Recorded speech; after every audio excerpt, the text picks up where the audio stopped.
हर हर महादेव मित्रों, क्या हुआ जब यक्षिणी साधना में डराने लगा प्रेत। जय माता बगलामुखी। हर हर महादेव मित्रों, भक्ति और साधना ये श्री मार्ग के सूत्र है। भक्ति में जहाँ कोई नियमों का कोई ज्यादा बंधन नहीं होता, रोक टोक नहीं होती, वहीं साधना पथ में कठिन नियमों का पालन करना पड़ता है। ऐसा ही हमें हमारे एक मित्र ने अपना यक्षिणी साधना अनुभव भेजा है, जो हमें व्हाट्सएप के माध्यम से और एक फोन कॉल के माध्यम से प्राप्त हुआ है। उनकी सहमति के कारण ही हम इस पर वीडियो बनाने का विचार किया कि सभी साधक भाई जान सके कि उनको इस साधना में क्या अनुभव हुआ। और उन्होंने लिखा है कि राज भाई नमस्कार, आप सोच रहे होंगे कि मैं कैसा स्वार्थी बंदा हूँ, सिर्फ काम के सिलसिले के दौरान ही आपको याद करता हूँ। ऐसा कुछ नहीं है। मैं काफी समय से धन अभाव से जूझ रहा था। मैंने किसी की तंत्र डायरी में शीघ्र धन प्राप्ति के लिए एक साधना पढ़ी। वह साधना थी कनकावती यक्षिणी की, जो प्रत्येक रात्रि को आकर के बहुमूल्य जेवरात प्रदान करती है। मैंने सोचा क्यों ना यह साधना की जाए, इससे मेरे सभी कार्य समय से पहले ही पूर्ण हो जाएंगे। यह साधना केवल 21 रात्रि की थी। इसमें रेशमी वस्त्र, गुलाबी रंग का आसन, गुलाब के फूल, गुलाब जल, गुलाब का इत्र, बेल वृक्ष की लकड़ी, दीपक, गोबर के उपले, यह साधना की सामग्री थी। और यह साधना जो है पलाश वृक्ष के नीचे की जाती है। पलाश वृक्ष जो कि चंद्र ग्रह का प्रिय वृक्ष माना जाता है, उसके नीचे संपन्न और सिद्ध की जाती है।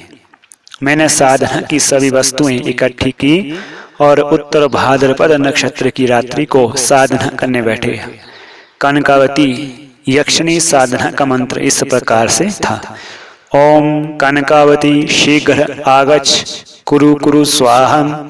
प्रत्येक रात्रि इस मंत्र की 28 मालाएं जपनी थी, क्योंकि यह साधना नक्षत्र पर आधारित थी। मैं पहली रात्रि को पलाश वृक्ष के नीचे साधना करने जा बैठा। 1 से लेकर के 11 दिनों तक तो कोई विशेष अनुभव सामने नहीं आया, परंतु 12वें दिन की रात्रि को मैं साधना करने बैठा ही था कि अचानक मौसम खराब हो गया। आसमान में काले काले बादल दिखाई दे रहे थे, जिस कारण चंद्रमा अब दिखाई नहीं दे रहा था। मैंने जो सुरक्षा घेरा बनाया था उस पर चींटियां चढ़ने लगी। मुझे उस रात काफी डर लगने लगा था। गोबर के उपले भी ठीक से जल नहीं रहे थे। इस कारण मैं पास में से घास इकट्ठी की, परंतु जैसे ही अपने आसन पर वापस आया तो देखा कि पूजा की थाली सुरक्षा घेरे से बाहर पीछे की तरफ मिट्टी पर गिर गई है, जबकि मैं जागा आगे की ओर। मैं और भी भयाक्रांत हो गया। कुछ समय के बाद जल से भरा हुआ मेरा पूजा का पात्र अपने आप गिर गया। मैं चकित हो गया, आखिर ये सब क्या हो रहा था। जैसे तैसे उस दिन की साधना को मैंने पूर्ण किया और दूसरे दिन के समय में उस स्थान को देखने को गया तो देखता हूं कि पास में ही श्मशान भूमि का क्षेत्र था, जिस कारण मैं काफी सोच में पड़ गया कि आज रात की साधना कैसे करूं। शाम को इनकी बात मुझसे ही हुई है, इन्होंने मेरा ही जिक्र किया है कि राज शर्मा से आपसे ही मेरी बात हुई तो आपसे पता चला कि ये शमशान जागृत हैं और कई साधक यहाँ तंत्र साधनाओं के लिए रात्रि में यहाँ बैठकर साधना करते हैं। रात्रि को जब मैं साधना करने बैठा तो बहुत तरह का भय मुझे सताने लगा और भयानक आवाजें भी आ रही थी। दूर से लगभग 6 फीट का एक सफेद जटाधारी कुछ चलता हुआ नजर आया। मैं काफी घबराया। मेरा जाप अब धीमे धीमे होने लगा, क्योंकि हाथों में बहुत कंपी होने लगी थी।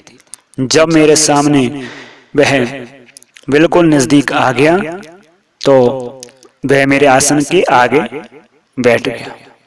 अब तो मैं और भी डर गया। मैंने देखा कि चंद्रमा की चांदनी के कारण उसके बाल चांदी की तरह चमक रहे थे। कुछ समय के बाद वह अपने आप वहां से शमशान के रास्ते की ओर चला गया। मैं उस दिन साधना से काफी लेट फारिग हुआ था। घर पर पहुंचते ही मुझे गहरी नींद आ गई। मुझे सपने में वही प्रेत दिखाई दिया। वह कह रहा था, उस स्थान पर फिर कभी मत आना। वह स्थान पिछले 5000 वर्षों से मेरा है। उस दिन से करीब 11 बजे उस दिन मेरी नींद गई। जब अंतिम रात्रि की साधना थी तो वह प्रेत मुझे मेरा सुरक्षा घेरा लगाने से पहले ही नजर आ गया। मैं बहुत घबरा गया, परंतु अपने इष्ट देव भगवान शंकर का ध्यान किया और उन्हें पुकारा तो वे अचानक से गायब हो गया। फिर जब मैं जाप कर रहा था तो वह पुनः आ गया। इस बार वह मुझसे प्रत्यक्ष रूप में बातें कर रहा था कि तू माना नहीं और मेरे इस स्थान पर बार बार आ रहा है। यह स्थान मेरा है। तेरी कोई भी साधना इस स्थान पर सिद्ध नहीं होगी। मैं चिंता में पड़ गया कि आखिर ये क्या कह रहा है। साधना के विषय में इसको इतना पता कैसे चला। साधना समाप्त करके मैं शीघ्रता से घर पहुंचा और कुछ समय के पश्चात मुझे नींद आ गई। सपने में वही प्रेत फिर से आ गया। वह काफी गुस्से में दिखाई दिया। उसने कहा कि तू नहीं मानेगा। उसने मुझे नींद में काफी डराया। कभी मेरी छाती पर बैठ जाता, कभी मेरे गुप्त अंगों के साथ खेलता और कभी जोर से पकड़ लेता। अब साधना के बाद हर रात्रि यही होता रहता है। मित्रों, इनकी और साधना का अनुभव है कनकावती यक्षिणी का अनुभव।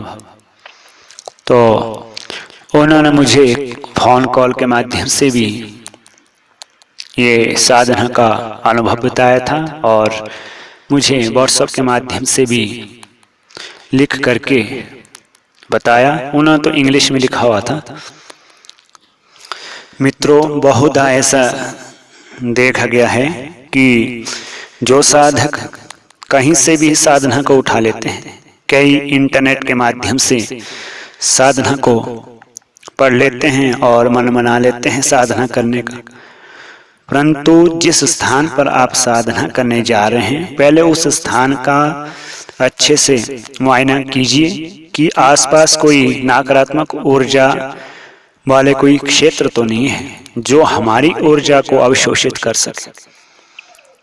और अपने पास ऐसा सुरक्षा घेरा भी होना चाहिए जिसका तोड़ किसी भी नकारात्मक ऊर्जा के पास ना हो, और अच्छे गुरु के सानिध्य में रह करके साधना को संपन्न करें।